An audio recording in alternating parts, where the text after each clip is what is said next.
দীর্ঘ ২০ বছর পর ক্ষমতার মসনদে বসতে যাচ্ছে বাংলাদেশ জাতীয়তাবাদী দল বিএনপি।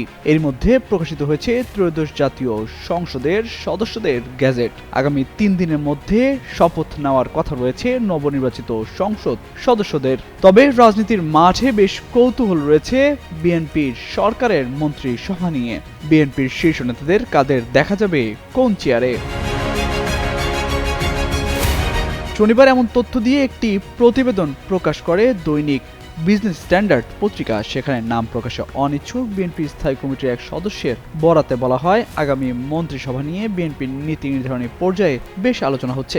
এর মধ্যে কয়েক দফার বৈঠকে আলোচনায় কিছু নাম উঠে এসেছে। হিউস্টনে রকিং টেস্টি, সীমানা ছাড়াও নিজেকে হারাও। এক্ষেত্রে ক্লিন ইমেজের নেতাদের বেশি গুরুত্ব দেওয়া হচ্ছে। দলের চেয়ারম্যান তারেক রহমানের নেতৃত্বে ২-১ দিনের মধ্যেই সিদ্ধান্ত জানানো হবে বলে জানান তিনি।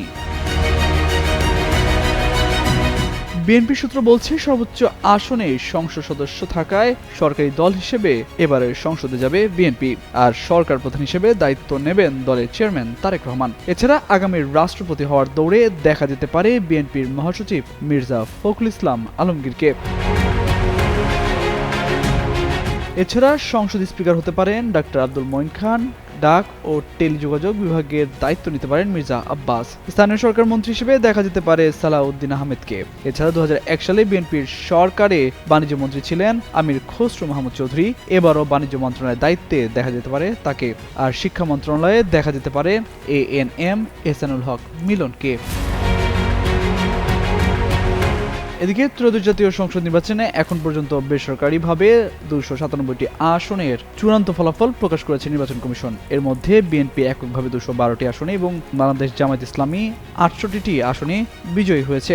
শুক্রবার বেলা ৮টার পর আগারগাঁওয়ের নির্বাচন কমিশন ভবনে ইসি সচিব আক্তার আহমেদ এ ফলাফল ঘোষণা করেন।